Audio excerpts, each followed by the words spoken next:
It's Thursday night. You know what that means. It's time for Magic and Martinis. Please welcome your host, Scott Wells.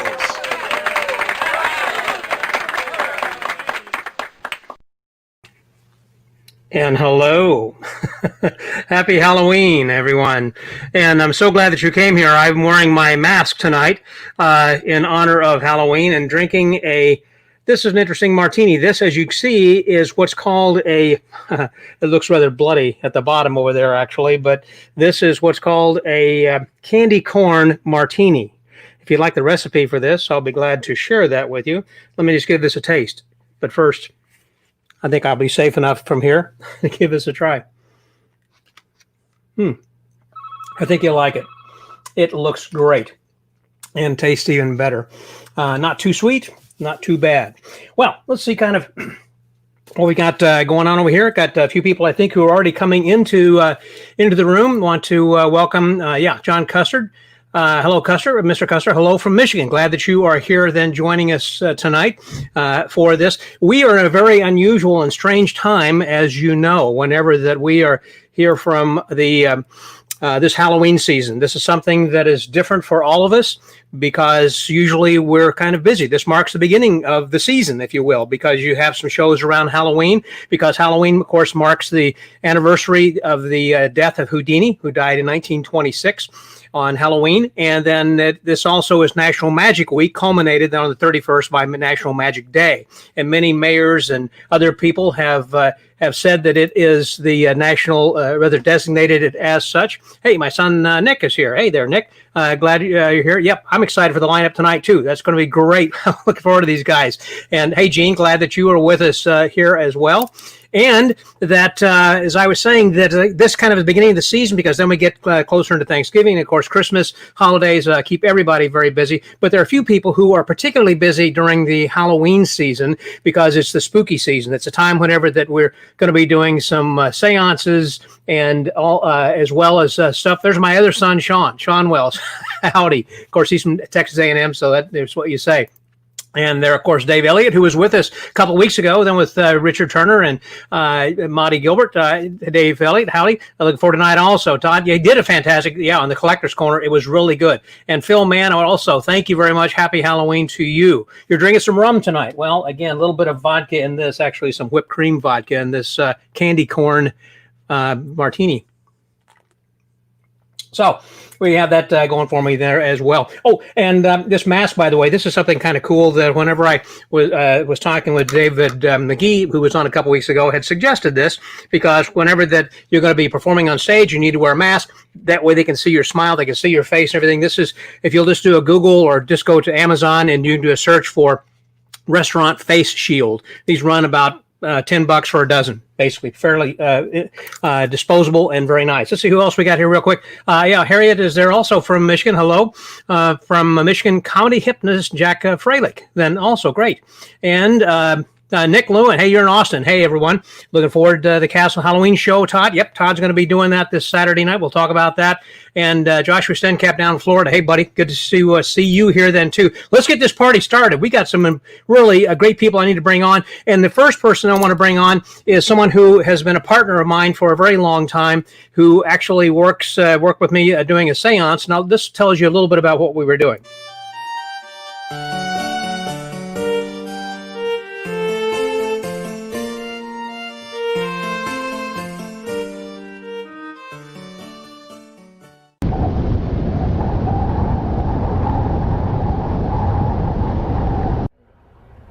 Hi, I'm Jamie Salinas. And I'm Scott Wells. We're here in downtown Houston, Texas, standing in front of Le Carafe. It's one of the oldest bars here in the state of Texas. Not only that, it's one of the most haunted locations in all of Houston, if not all of Texas, serving spirits downstairs and the real ones on the second floor. That's right. Later on, I'm going to perform a seance upstairs while I'm doing magic on the first floor. So come on in, we'll have some fun. Join us. All right, I think it's time. Let's go upstairs.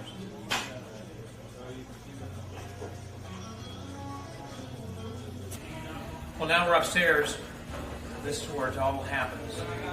Come on, let's take a little bit of an inspection.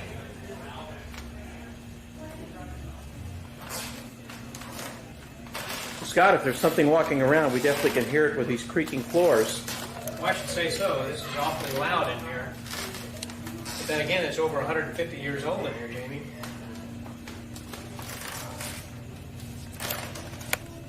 We're on the second story of Le Carafe, right in front of the window overlooking Market Square.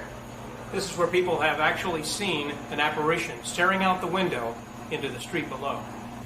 Okay, we're going to get the EMF meter, see if we can pick up anything inside here.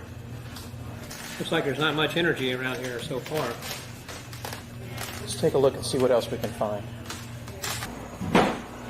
What was that? That was behind me.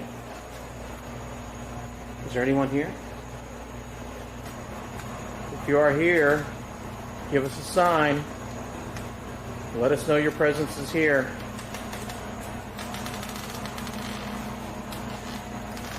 Meter. Oh, look, it's spiked. Did you see that? Yes, I did see that.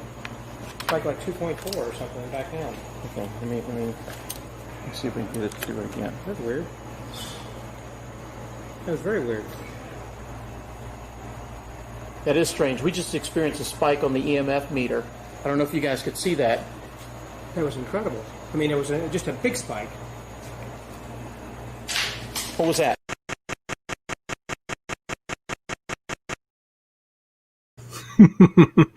Well, spooky things do happen. Please welcome my buddy and business partner, Jamie Salinas. Hey there, Jamie. Hey, what's going on, Scott? So now everybody knows why our pilot was not picked up. See how bad that was? That was, what, 1990 or something? Well, obviously, we were both a little bit younger. I was less gray, not quite so rotund. That was a little bit different time, but we've been doing seances for a very long time. Let's bring on our next guest from Baltimore, Maryland over here. This will just be a little brief opening to show you something that he does for us.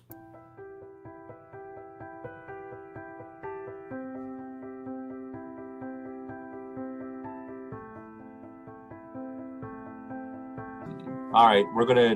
What do you think, David? Who should we pick? Oh, I don't know. You got a whole bunch of people to choose from. Yep. We got Stephanie and Tiffany. Isabel? Isabel, I want to put you on the spotlight. Works.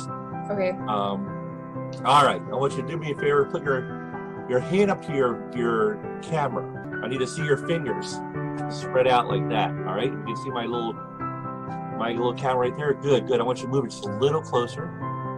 A little closer, down a little bit. I want to see those 4 fingers right there, your digits right there. Perfect. Okay, Isabel, I want you to think of one of your fingers. Think of a finger on your hand. Are you thinking about it? Yes. All right, you sure? Yes. Then concentrate on one finger on your hand. You got it? Yes. Are you thinking about your pointing finger, your index finger? Yes. I am. Yes. All right. Thank you. I've been working on that for months, actually. That is cool. Thank you very much. Isabel, everyone, thank you so much for volunteering.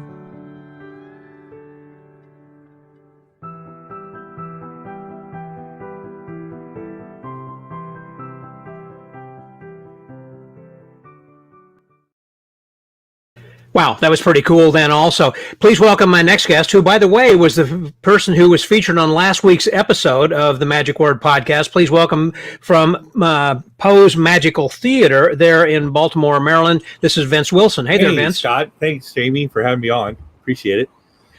So glad that you are here joining us then tonight. I know this is a particularly spooky and bizarre time of year for you, and you're going to be featured next year, I know, at the Texas Association of Magicians. You're going to be helping us and performing out there then as well. I'm very excited about that, yes.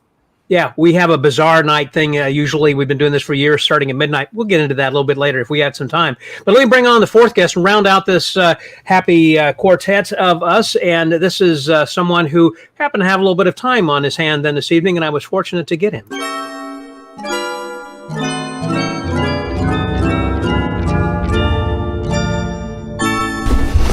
Hello, I'm Todd Robbins, and this channel is all about darkness in its most entertaining forms. You will find 3 video series here. One is called Down a Road Darkly and picks up where my Investigation Discovery TV series, True Nightmares, left off.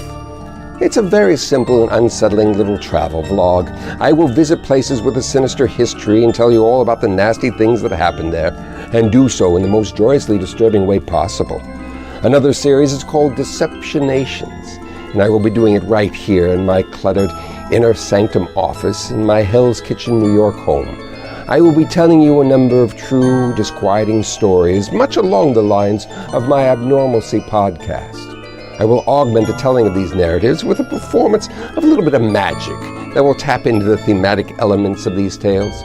It'll all make you think that what you thought you were thinking is not what you think you thought, in case you weren't paying attention. Now, I will occasionally be telling a ghost story or two. However, for the most part, the malicious stories you will hear are completely true.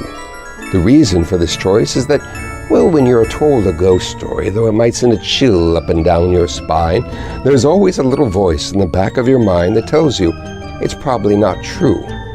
That lets you off the hook. I don't want to let you off the hook. The murky anecdotes I tell actually all happened, and that means that if they happen once, they might happen again, and next time, they might just happen to you. And lastly, I will be doing a series of videos called This Day in Darkness. As the name implies, this is a daily vlog in which I will regale you with a brief story about something awful that happened on this day in history. It will just go to show you that things could be worse, and they probably will get worse. So enjoy your day while you can. What you will experience on this channel is the kind of thing you will like if you like this kind of thing, and I think you will like this kind of thing. So hit the subscribe button right now, and all these videos will come your way as soon as they are unleashed. Please do it now, because for you, it's much later than you think. I know. I'm Todd Robbins.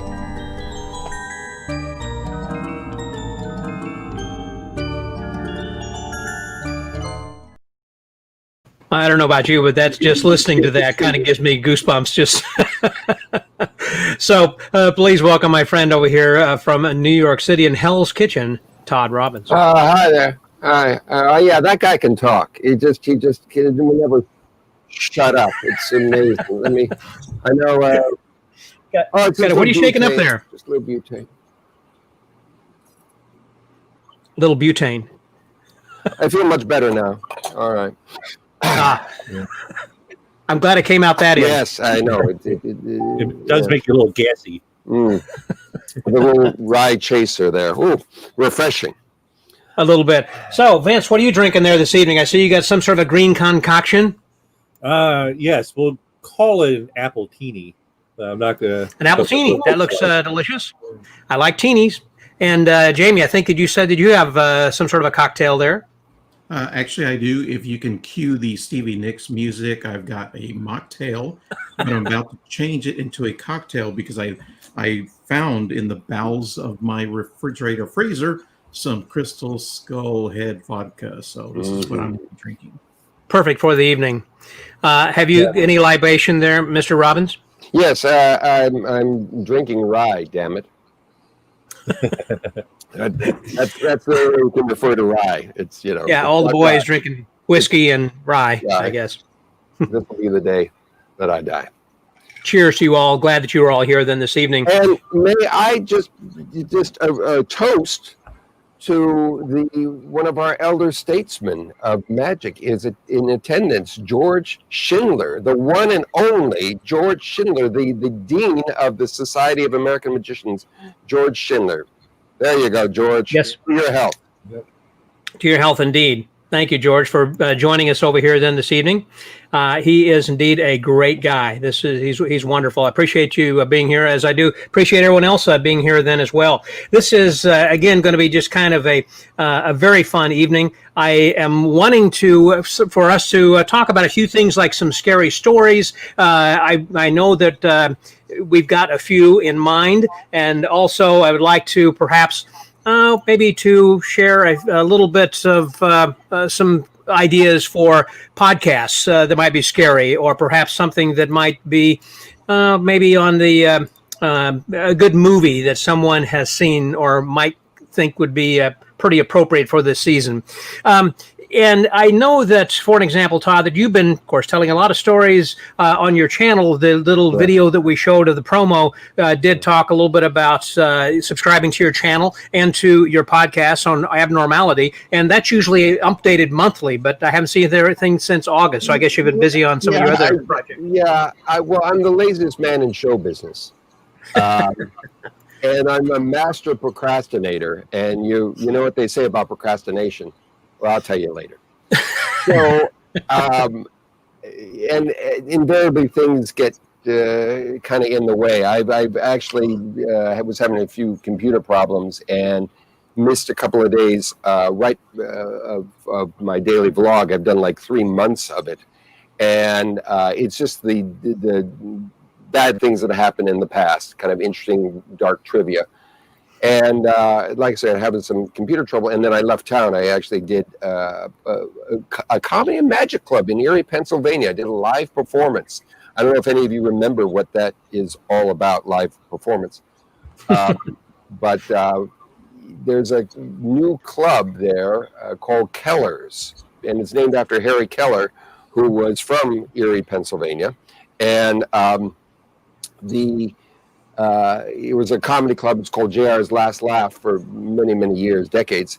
And then Bobby Borgia, who's originally from Erie, who lived out in California, he moved back to Erie and he took it over. And with the blessing of the Keller family, which they're still members of, he made this club dedicated to Keller, who a lot of people don't realize Keller was a friend of a writer by the name of L. Frank Baum. And when L. Frank Baum was writing a book that became a series of books, he modeled the title character of the book after Harry Keller, and that is the Wizard of Oz. Harry Keller is the Wizard of Oz. So he was the man behind the curtain. Yeah. He was based upon Keller's personality, and when the book came out, everyone knew Keller. He was the greatest magician of his time. This is a lovely club, and they've Pennsylvania is sort of reopening with restrictions in regards to restaurants and things like that, like comedy clubs and things. So I ended up doing a weekend there, and it was interesting. The tables were kind of spread apart. They only could do, I think, 50% or 30 or 50% capacity. And it was interesting to see, since Pennsylvania is, I don't want to get into controversy here, but Pennsylvania is a battleground state. You could see that some people come in with the mask and they would sit down, and when they were drinking, whatever, they take the mask off, and other people just blared in there, no mask, didn't care, sat down. I was like, oh, okay, that's interesting. But yeah, there was a fun to be performing in front of a live audience, and the check cleared. It's always a good thing. And let me ask you then also, I know as far as Poe's Theater goes, with you over their events in Maryland, that are there some shows going on? I know that virtual shows are going on with the Chicago Magic Lounge. So what's it like over there with you? Oh, doing pretty good. The Poe's Magic Online is, I think, setting the standard for virtual magic shows. David Parr, Randy Shine, Paul Prater are some of the Christian Cagigal, some of the amazing talented performers that we've had on the show so far. We're adding more all the time, and next year we're hoping to reopen physically again, of course. But for now, we're doing virtual shows and virtual seances at Poe's Magic Theater. You can go to posemagic.com to find out more about the incredible things we're doing there. So we're trying to set the standard. I know everyone's doing it, in the establishing a format that is very viable for virtual magic shows. So please check that out. We have David Parr this weekend and myself doing my notorious Jack the Ripper seance, if I do say so myself. I normally do a Houdini seance on Halloween, but I'm switching it up for the general public because only magicians care about Houdini seances, and I think, correct me if I'm wrong in the comments, I'm sure, but yeah, for the most part, Jack the Ripper, stuff like that might be overdone as far as the bizarres are concerned, but the general public is all about true crime and historical murders. Yeah. Well, I know that's true, and along that line, that Jamie and I were doing seances that it were actually we had some local things that we would talk about, and then we started talking about Jack the Ripper, because Jack the Ripper has some tie to Houston as well. Jamie, you want to talk a little bit about some of the seances and things we were doing, and how you followed up? Sure. Well, we're in the Houston area, so Aaron Kosminski is one of the top suspects to be Jack the Ripper. And so Aaron escaped from Colony Hatch, traveled to New York City, and where there were Ripper-style killings while he was there. He traveled to Atlanta, more Ripper-style killings, and then Jack traveled to Galveston, Texas. So it was quite plausible that Jack would have to pass through Houston, and since the bar we were performing the paranormal experiences, the seances in, was operational at that time, it is quite possible that Jack himself had a beverage in the facility that we were performing, performing the seances.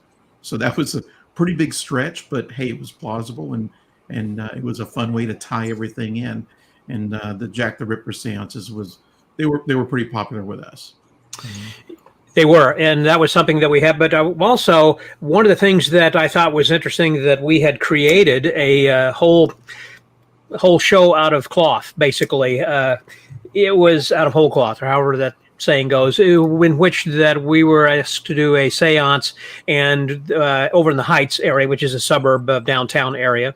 And we were talking at the time about doing it based upon a real life character. And Todd, I know the Candyman in Houston, but there's a different Candyman also. The Candyman that you had mentioned on the Nightmares show some years ago was the one that the father apparently was trying to kill his son, and he was putting poison in pixie sticks so that the neighborhood kids got it also, and several died, so that would divert attention away from him. But there was yet another Candyman that was over in the Heights, and again, tell me that if you've heard about this one or not, but the idea was that his father actually had a candy-making company, and this man would entice children, and he raped and killed a lot of kids. I mean, like, before he was finally imprisoned, I think he had like 27 children who were killed.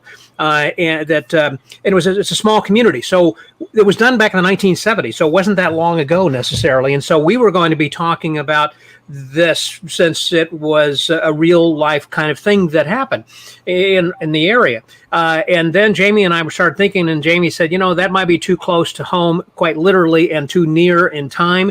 If it happened somewhere like in Baltimore in the 1800s, that's one thing. But this was something that we're doing a seance in their neighborhood of somebody that something happened.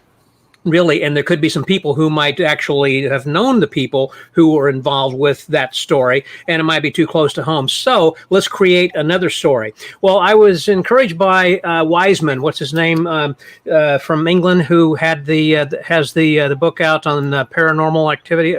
Who is that, Todd? Am I thinking of? Richard Wiseman, thank you very much.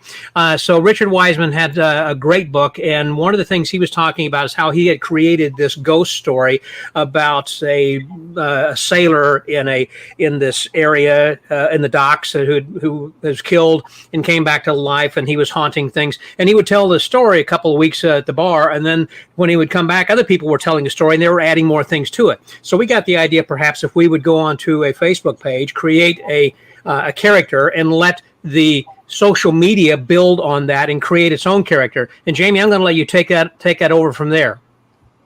Well, actually, it was more based upon a local legend of a witch, and so we just basically capitalized on their local folklore, and people started coming out saying, "Oh yes, I know this person. I have heard these stories."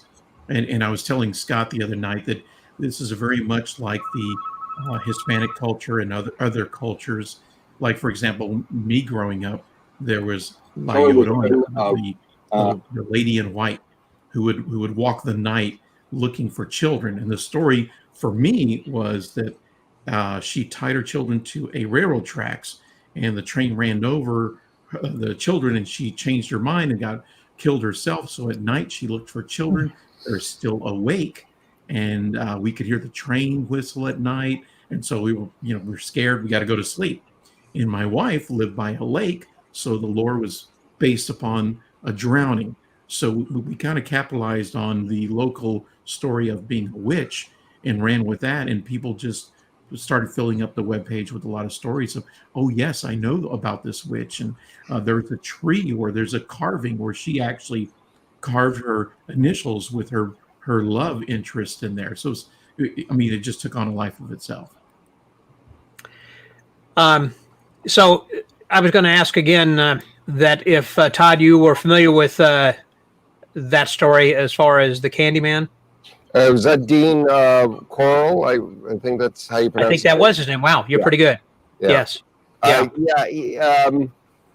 It all kind of blurs after a while, but I think he died about a month or so ago. I mean, his death date, and when I talked a little bit about it, there was something, I don't remember exactly, but there was something kind of twisted about his whole experience, but also his death. There was some weird little thing. Right. There was another, just an interesting story that I wanted to tell that didn't happen on Halloween, but it was a scary story nevertheless, and true. And that is whenever that we had moved to Tulsa from Illinois, my wife and I, and at the time we didn't have any children. Both my boys, Nick and Sean, whom I love to death, are on here watching this evening then too. So it was long before they were born. In fact, we just moved into the neighborhood. We were probably the fourth house on the neighborhood, and it was kind of 61st Memorial in Tulsa. So it was kind of in a valley, and it was a newly developing area, and it was still part of the woods. And there were houses being built around it, so it was kind of dirt and muddy where all the contractors been going through and everything. And we used to call it Skunk Holler because it seems like that we could always smell somebody had driven over a skunk or something in that neighborhood. Well, I had a fellow from work had asked me afterwards to go out with him. He came by the house and was going to show me, going to go to a couple of bars and go check things out. And we did. Came back home a little bit later after dark, and I noticed that all the lights were on in the house. And as I did, I walked up also, and I noticed that there were some, and I thought something doesn't seem right here. And there were some muddy footprints before the front door. And I thought, that's strange. That wasn't me. And so I unlocked the door and came inside.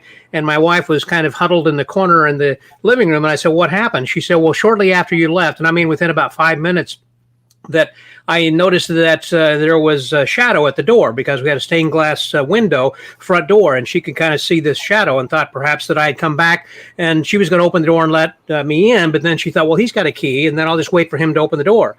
And then suddenly the shadow moved away from the door. And so then she went in thinking that I left the window unlocked and opened in the bedroom next door. So she went in there, and as she did, that this guy was right in front of her and confronted her. And she said, what are you doing here? And he just kind of mumbled. He said, well, this is private property. Get off our property and leave. And he walked out the street and said, I've got my eye on you. You need to get out of here. And she just kind of chased him away, basically. She was being bold at the time. Well, after she actually had done that and then realized what she had done, she got kind of scared and was again huddled in the corner and told me the story. And I said, well, did you call the police? Said, no, that there was nothing happened or anything. Well, within 24 hours later, the next night, we were watching television, and they were talking about someone who was a serial rapist in Tulsa, and here was a sketch of this person, and her blood went cold, and she said, that's the guy who was here last night. And wow. I said, I'm sorry, okay? I apologize. All right, let it go. Hey, after all these years, I should just let it go. I mean, what else can you do in Tulsa? Let's be very honest about this. Not much excitement in Tulsa. Well, that was exciting then. Certainly. For the record, I've never been to Tulsa. Oh, but look at the shifty eyes on him. Look at the shifty. You can't look directly into the camera and say that. I don't know.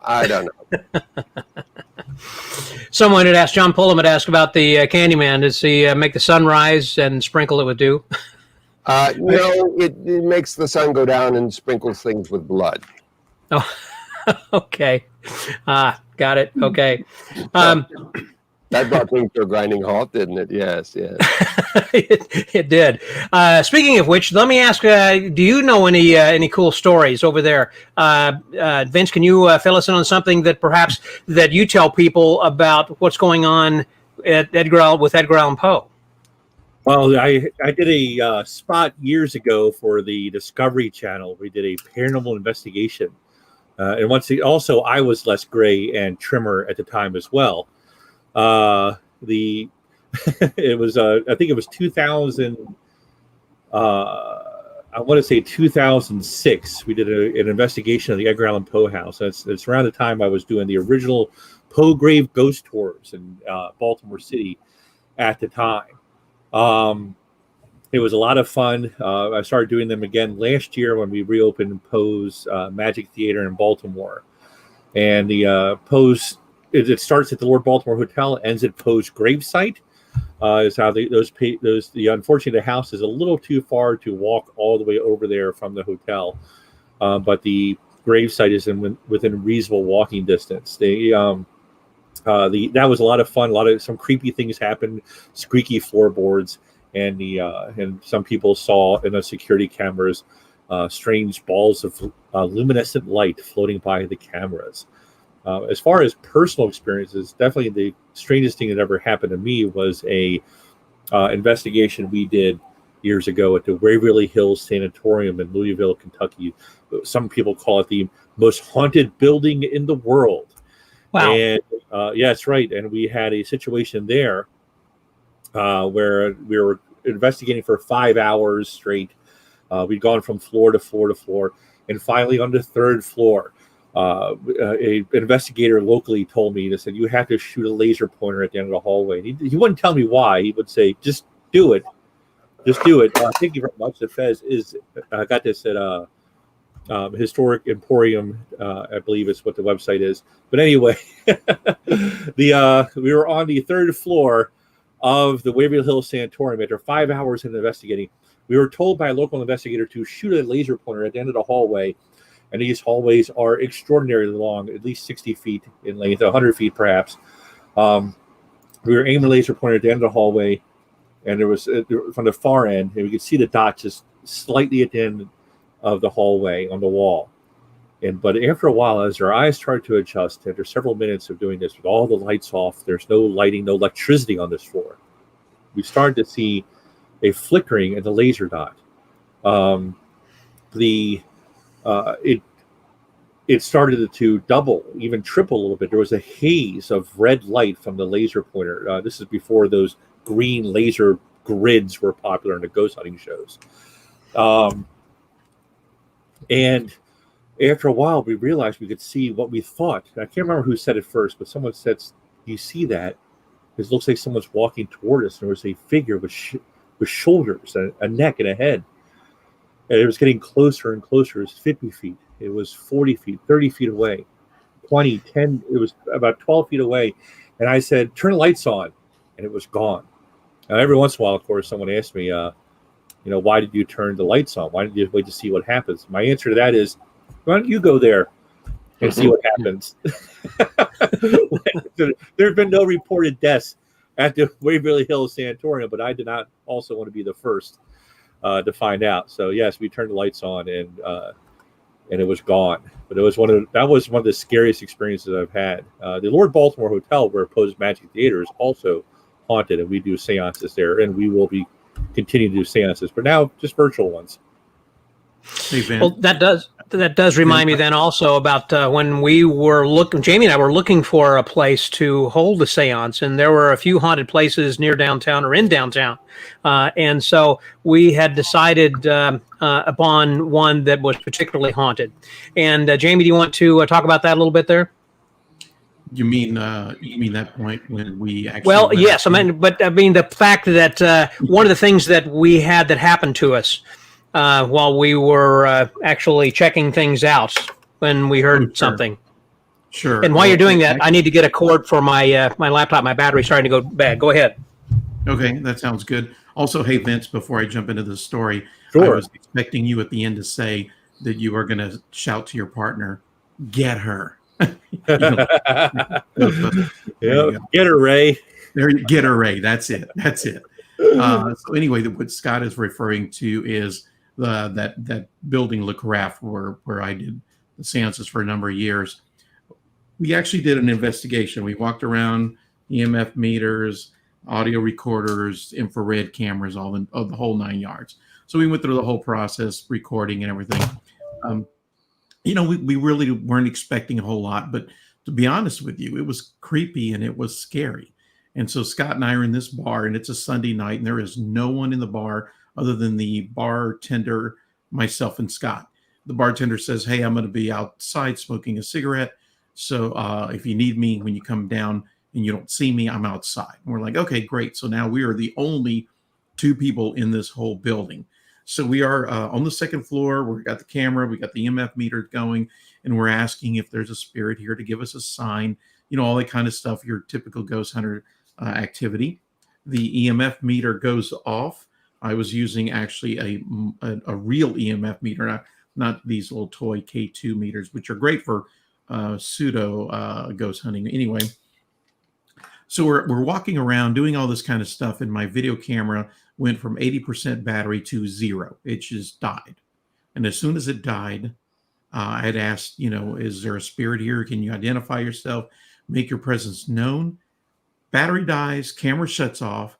The audio recorder is still recording, and behind us, you can hear a chair slide across the floor because the floor is like from the 1800s. I mean, it's old. You hear that wooden chair just slide across that floor. Scott and I turned around. We were scared. It scared the hell out of us. It really did. Wow. The audio recorder immediately died, and that was it. So we have our reactions, which are very real, on the audio recorder of us getting scared. But unfortunately, the video camera cut off, and we didn't get any of the video footage. But we do have an audio recording of it. It's somewhere on YouTube. So if you do a little search on it, you'll find it, and you'll hear Scott and I actually get scared. A little bit. I called my wife and said, "We found the right place. This is where we're going to do the paranormal shows." There's a lovely old saloon in my neighborhood here of Hell's Kitchen, and it's called the Landmark Tavern, and it's at 46th and 11th Avenue. And I've been going there since I moved to New York in 1981, and the previous owner, there were a couple of employees that had been there for many, many years, and there were a number of stories that were told about the place and ghosts. One of which is, and there are three. As a matter of fact, one of them I think I'm going to tell this Saturday at as part of the Magic Castle show that is being done.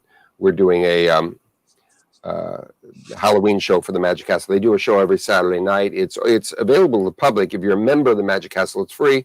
If you're not a member, it's $20. Or if you have one of the dinners that they're serving out in the parking lot there, they've kind of made an outdoor cafe. You can see get to see the show for free. But it's going to be fun. This is going to be a fun show.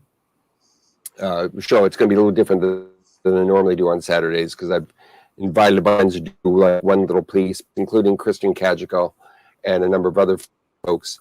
And we're going to have a lot of fun doing this. But I digress, because that's what I do. But anyway, back to the and you know what they say about digression?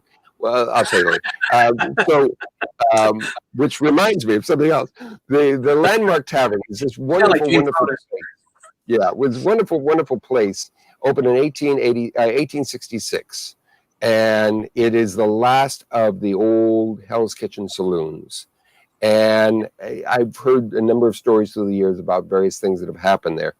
I will be talking about little Mary, a little girl who died upstairs in one of the rooms they had for rent there on Saturday. But there were two other ghosts that were significant. There was one named Travis Martin, who was a Confederate soldier who had learned the art of skinning and tanning hides and came up to New York after the Civil War. He had been injured during the war, he and his best friend, and he was seriously injured. and his friend was shot through the hand and got to go home. And Travis's leg was bones were shattered by in a battle. And his friend went home, and as he said to his friend, "Take care of my Matilda," who was his girlfriend, who he was going to marry when he went back. And his friend did take care of Matilda. They fell in love and ended up getting married. And when he discovered that apparently that the whole thing, the whole relationship with Matilda and his friend, he decided not to go back to his home in Western Virginia. It was before West Virginia existed. It was, and he instead came up to Baltimore because he was released from a hospital right after the war, where he'd been convalescing, and then he came up to New York. And every Friday night he would be paid, and he would put on his gray coat and come into this bar and get drunk and start mouthing off about Yankees. And invariably got, a fight would break out and he'd be thrown out. And he'd been banned from a number of the saloons, but for this one saloon, for whatever reason, I let him keep coming back. And one night he got drunker than usual, picked a fight with a guy, the biggest, meanest guy in there. And there were a number of them in the area. And knives came out. There was a fight. The fight sprawled into the back room, the dining room, and then onto the stairs that went upstairs. And he was knifed. And he staggered upstairs and collapsed and died in the bathtub that is still there in the bathroom on the second floor. And they say that what they were trying to find out after he died, the bartender went back to his rooming house and went through his papers and stuff, trying to find out if he had a next of kin, and found a letter from his ex-girlfriend saying that she had gotten married to his best friend, and that was the reason he had gotten so drunk and basically committed suicide by picking a fight with the biggest guy. And every once in a while on the second floor, things and chairs are knocked over, glassware is broken, all sorts of things, and they blame it on Travis. But the most interesting, intriguing ghost story of the place happened on November 24th, 1980. It was the Monday after Thanksgiving, and it was a rainy night, and it was cold, and the bartender, who I heard this from, had there he is now. And it was midnight. There was no one in the place. He decided to close up. Usually they're open until 2 or 4, but he decided to close it up. It was Monday. It was dead. No pun intended. And he looked back, and as he locked the door and he turned around, there was an old guy standing at the bar. And he said, "I'm sorry, I didn't know there was anyone here. We're closed. You're going to have to leave." And he unlocked the door and turned back, and the guy was gone. And he went back, and sitting on the bar was a nickel from like 1925. And he went to pick up the nickel, and it burned his fingers. It was so cold. It burned his fingers because they were cold. Yeah. Now, we know who it was. Many, many years ago, back during the 1920s, that bar was the headquarters of a guy named Irish Johnny Costello, who was a mobster that ran Hell's Kitchen for Oni Madden, who ran the whole West Side. His headquarters only was up at the Cotton Club. He owned the Cotton Club, and he ran the whole West Side, bootleg booze, had a brewery on the West Side that made beer, and one of his lieutenants was a guy named Irish Johnny Costello. And there were a number of folks that hung out there, show business folks, because it's right near the Broadway district. And there was one young guy who used to love hanging out there and hanging out with the gangsters. And Irish Johnny would flip a nickel over and over again. It's sort of almost a little nervous habit that he had. And when this young guy, who was actually a dancer by trade, went to Hollywood, he auditioned for movies and was up for a role in a movie called Public Enemy. And he got the role because he was not only looked the part, would be convincingly a gangster, but he flipped a nickel over and over again. And that actor was George Raft, great George Raft, who ended up playing the role over and over again. And that was his signature thing of flipping the nickel. So much so that in the later years, he played the aging gangster in Some Like It Hot. And he's flipping the nickel because that was the thing. Well, that night, that man appeared at the bar, the old man. And by the way, when the guy opened the door and turned back and he was gone, the bartender locked the door and looked all over and found no one, but did find that nickel. That was the night that George Raft died. Wow. And whenever he's in New York, he'd always come by that bar because it had so many good memories for him when he was young. And perhaps that night when he died, he was doing one last little loop of all the places he loved, including the Landmark Tavern. Wow. That's a good story. That's a good story. Speaking of stories that someone had just asked over here, then also for Vince, what kind of ghost hauntings have there been really in the Baltimore, Lord Baltimore Hotel? Things you can talk about there? Yes, there was the so the Lord Baltimore Hotel was built in 1928, and it a lot of its history takes place during the era of Prohibition, of course. A lot of unfortunate aspects. They call it the Great Depression because of the lack of spirits that were available. But they managed to get out there anyway. And if you were a hotel or a restaurant or bar that wanted to stay in business, you had a speakeasy present, and the Lord Baltimore Hotel was no exception to that rule. In the Versailles room at the LBH, there is a secret door that's still visible today that leads into a recently refurbished speakeasy room at the Lord Baltimore. And it is believed that it was that weekend that the spirits of that's right, John Ferrantino's seance is based at Beverly Hills. I've read that myself.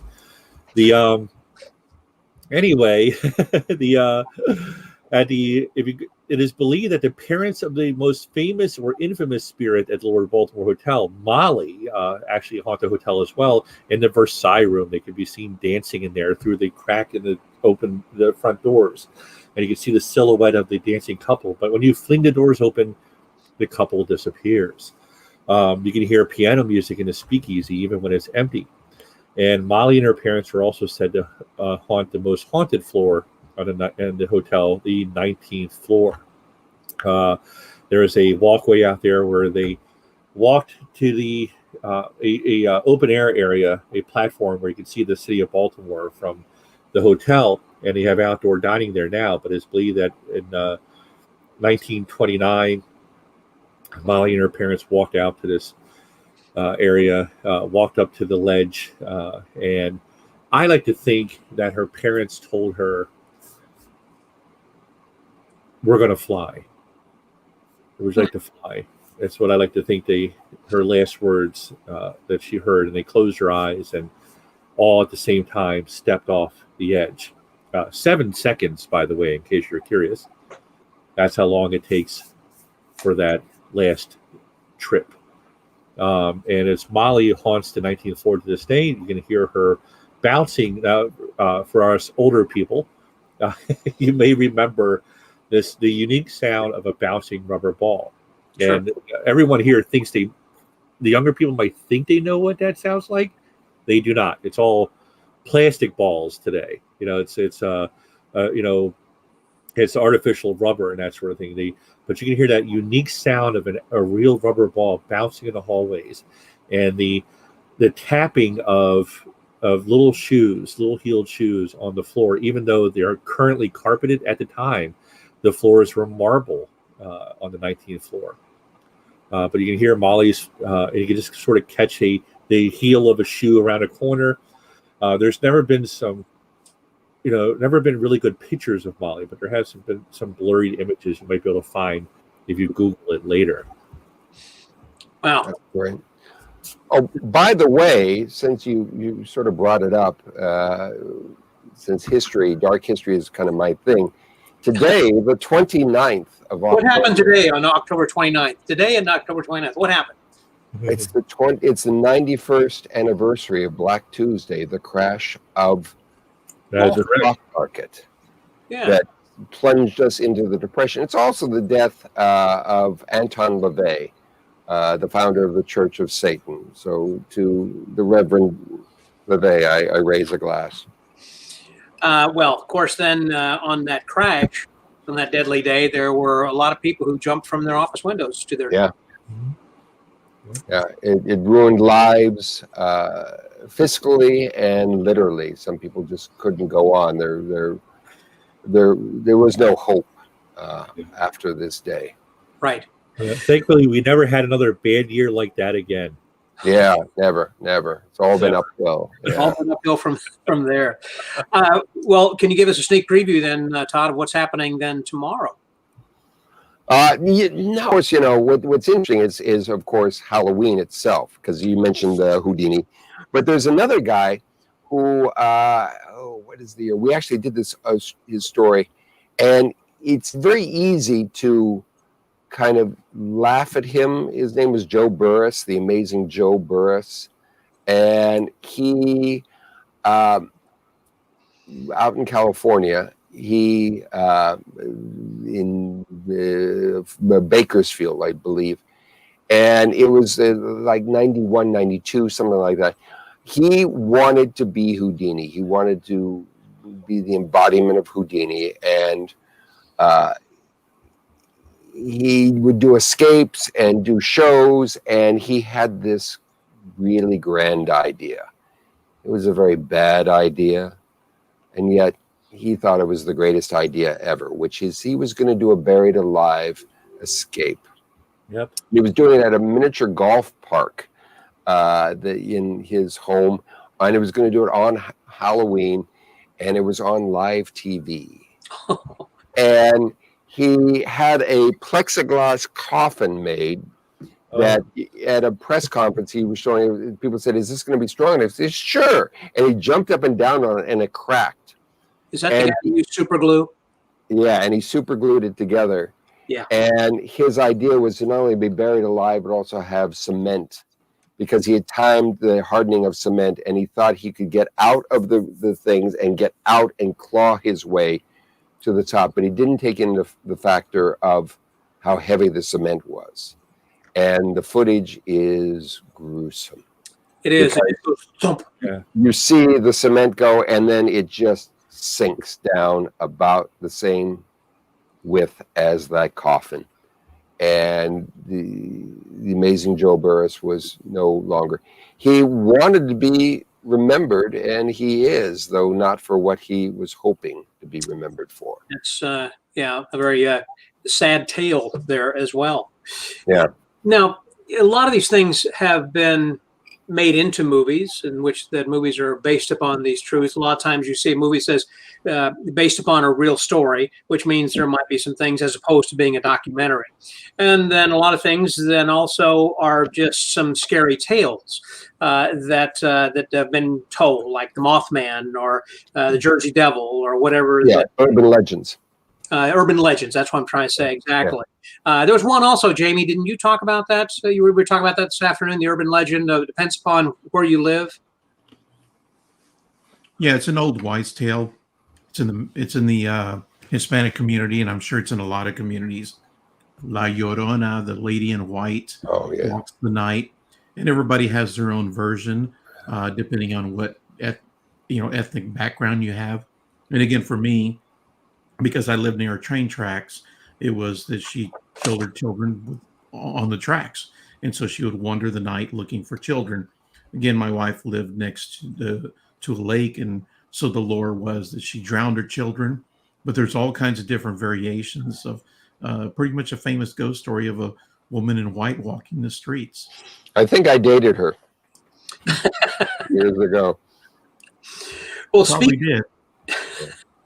But speaking of movies, then also, are there any particular movies that, particularly horror movies, around this time of the year that you recommend, aside from just the typical Halloween movie? I see, Todd, you got your hand out. Yeah, the thing the problem with a lot of modern horror, as opposed to the classic horror of that Universal did, right, is that there are no rules. They often a lot of Blumhouse stuff kind of pits horror, satanic versus Christian, and the nun and things like that, and the whole the things based upon the Warrens, the Conjuring, and that whole thing. Well, the Warrens were a real piece of work. I met Lorraine Warren years ago. I did a seance. What was that? Also, Vince? I met her too. I actually wrote her obituary for Ghost magazine. Wonderful. Yeah, but she was a lovely, nutty old woman.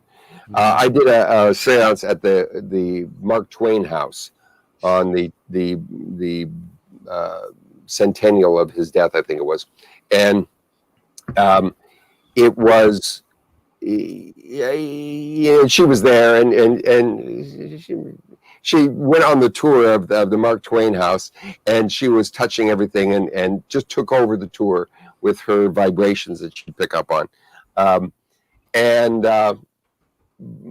the thing I like when it comes to horror is when there is a human element added into it, where it's not just this random thing that, like the Insidious, that is out there and we don't know, and they can kind of make up the rules as they go along. I don't find that really engaging, that they keep changing things just as because when you have a vampire, when you have Dracula, you know what Dracula is all about, and that there are rules to the whole thing. There are rules to all the various great horror, the werewolf. You know how to kill a werewolf. But so many of the modern horror things. However, I found the recent HBO series Lovecraft Country really kind of intriguing. It's kind of overweighted because it crams in, as a director friend of mine once said as we were working on some stuff, TV director, he said that we were writing storylines. He goes, that's an awful lot to chew on.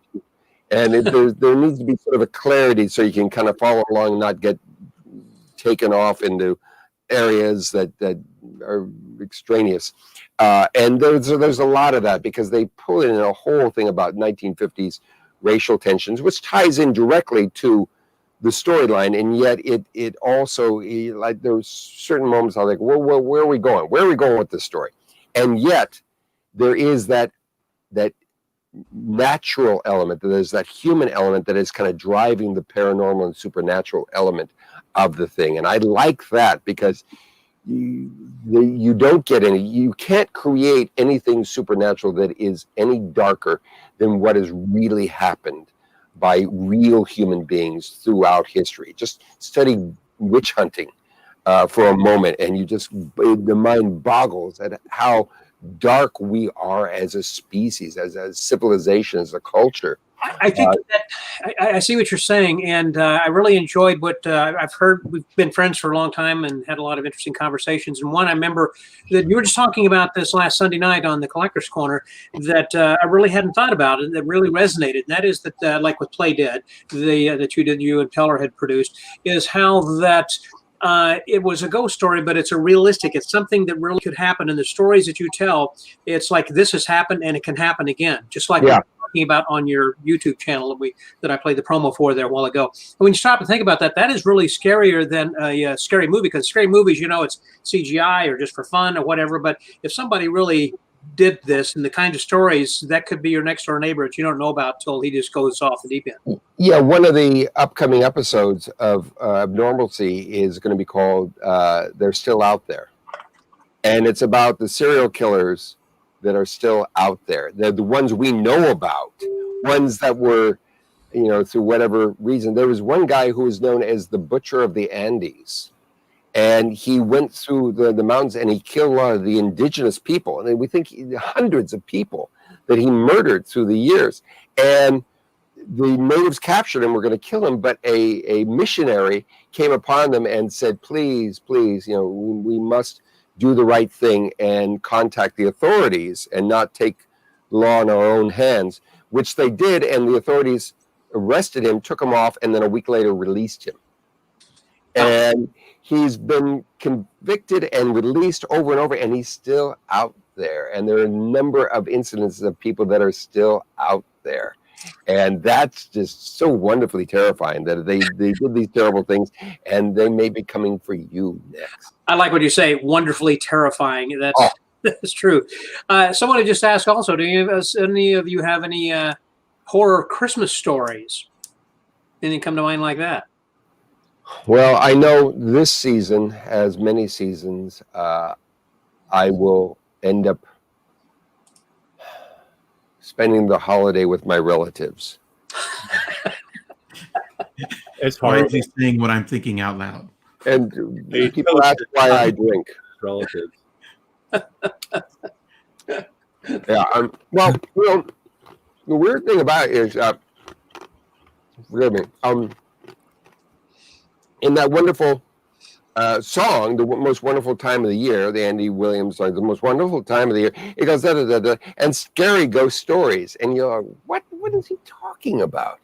Mm-hmm. And yet there was a tradition of telling ghost stories, out of which comes the greatest ghost story of all times, A Christmas Carol. That's right. So Victorian Christmas stories or scary stories during Christmas is what actually that was Halloween borrowed that. Trick or treating came from traditional Victorian Christmas partying in the streets. They would bring a king of Christmas or something along those lines. I don't remember the exact terminology. Down the streets on a carried throne, and they would knock on doors and saying, "Do you have a gift for the king?" And if you did not have a treat, then you would get a trick. All right. This is actually evolved into trick-or-treating for Halloween. So Halloween owes Christmas for that. It was during this area that Queen Victoria, of course, wanted to homogenize and make more properly British Christmas and calm it down, in her opinion, how a proper Brit was supposed to act. So the concept of the reserved family ideal of Christmas came during Victorian England.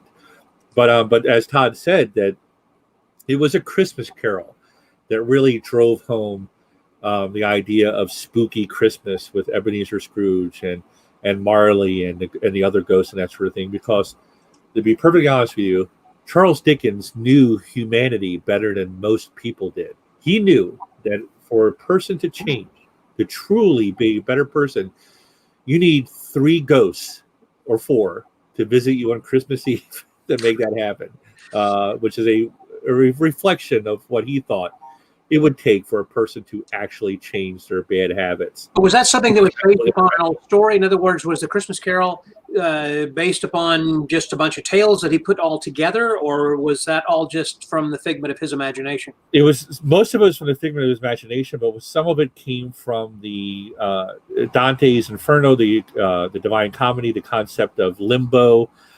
We owe most of our ideas of limbo, the idea of a transitional place that is also on Earth. And I imagine he probably borrowed a little bit from Irish folklore as well, to A Christmas Carol more than actual myths, legends, or faith. The Bible doesn't really tell you. The Bible hints at heaven, hell, and for the Catholics, you also have the extra option of purgatory, are separate spheres of reality as opposed to a plane that exists on the same level as Earth. But there are tales from, for example, Irish folklore, the original origin of the jack-o'-lantern, which suggests that that limbo is a place on Earth. In the story of Jack of the Lantern, Jack was a man so evil, the devil himself came to claim his soul. And Jack tricked him in this story twice into giving him a reprieve until eventually he did die and tried to go to heaven, failed at that. Obviously, he was just too evil, went to hell. And the devil had warned him on 2 separate occasions, Jack, I warn you. I warn you well. There are far worse consequences than hell. Jack didn't listen. And when he approached the gates of hell, Satan was there at the front gate. He said, I'm not totally without mercy. And he picks up a coal and tosses it through the gate to Jack, who lifts it up and said, there, a eternal flaming coal from hell to light your way as you are doomed to walk the earth as a spirit forever, neither invited to heaven nor hell. And he carved out a turnip, threw it inside, and making the first lantern, or Jack of the Lantern, which eventually became Jack-o'-lantern. Of course, when the Irish immigrants came to the United States, he found these much more easily carvable pumpkins than if you ever try to carve a turnip, not easy. And that became the modern tradition of the Jack of Lantern. To verify that story, I just want to find out, Todd, was that true? Do you remember catching that coal? Yeah, it was a long time ago, and but you know, so much. So much has happened. So much water under the bridge since then. And yeah, and I've been so busy the last 4 years consulting with the presidency. So I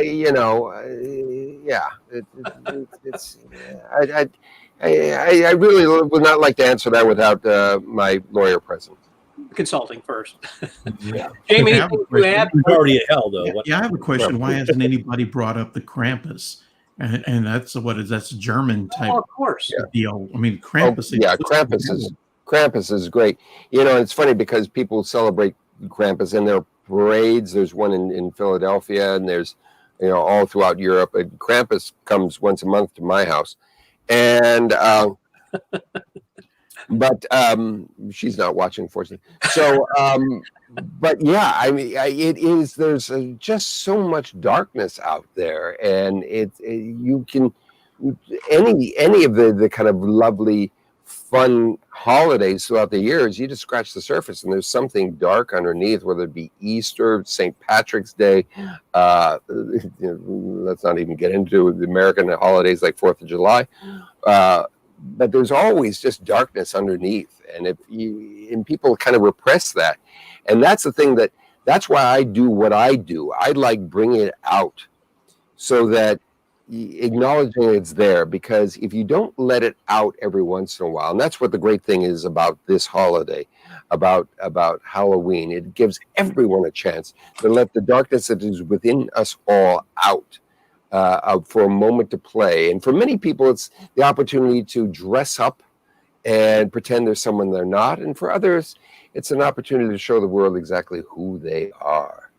And this is so healthy, because if you repress it, if you push it down, if you deny it's there, it's going to come up, it's going to come out when you least expect it. And that's when people grab guns and climb to the top of water towers and do awful things. Mm-hmm. So let's just acknowledge that there is darkness in us all, and have some. You're kind of in favor of the purge, I guess. Yeah. Well, you don't need a purge if you just kind of acknowledge it and go, yeah, it's there, it's there. And if you look around at your fellow man, that's what I love to do. I always like to look at people and just kind of sense the darkness inside of them, and it's also often. You can just kind of look into their eyes and see it rolling around their souls, and it's not even a cold read kind of thing. It's just the kind of thing that you look at and go, oh, there was something in the childhood. There was someone there who did something very bad that has forever created darkness in their soul. So that's kind of what I think is valuable, is to just let this out and play. And some of us have kind of devoted our lives to celebrating that, just kind of pull people away from the push it down, it doesn't exist, everything's happy. I mean, I grew up in Southern California. It is the land of have a nice day. And if you're not having a nice day, it eats at you in a very dark way. So it eats at you. Hmm?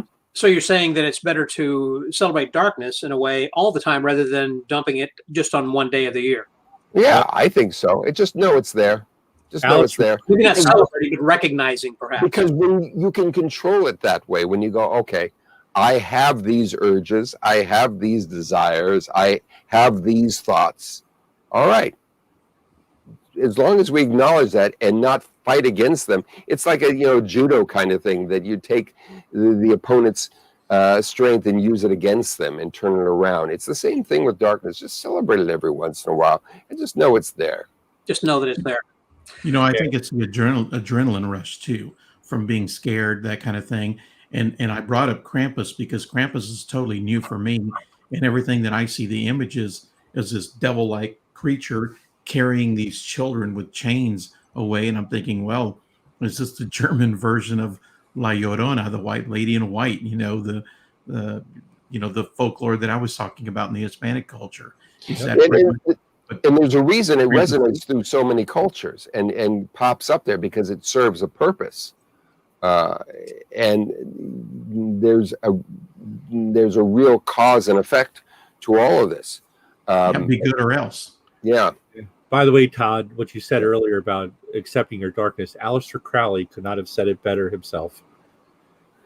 Thank you. Thank you. There was a guy who was a piece of work. No two ways about it. Didn't Aleister Crowley live in London, Todd? Is that right? Well, Yeah. Because I visited. I took the family to London. We went on a historical tour, Jack the Ripper tour, and everything. And they took us by Aleister Crowley's house, and they said, "Take a photo." Those were back in the time of little Instamatic cameras. And if you see a picture of, if your picture sees a ghost or something waving back from the window, send us a copy of that, because we get these from time to time from that. But I remember my son Sean and Nick are both just a little bit freaked out about that. Yeah, rightfully so. Right. Well, hey, listen, we're wrapping up past that witching hour. Like I said, I try to keep this at about an hour. So for a happy hour, I think we've all kept pretty happy over there. That, again, with my candy corn martini starting to get low, your rye is going down and your apple tea. Looks like that your mocktail also is getting dry there, Jamie. So cheers. Thank you guys for joining us. It's the real deal. I had pleasure as always. Here. This has been nothing less than just a wonderful evening, and it's something not to be repeated. Hopefully that next year that we'll be back and doing what we normally do around Halloween, rather than, I enjoy this, but this is just kind of a poor substitute for us actually getting together for real and sitting around the bar and getting to enjoy our conversation. But this has been just lovely, and it's met every expectation that I had for this evening. Hope you guys enjoyed it as much as I did. Thanks, guys. Beautiful. Happy Halloween, everyone. Good night, and good nightmares to you all. And happy to you all.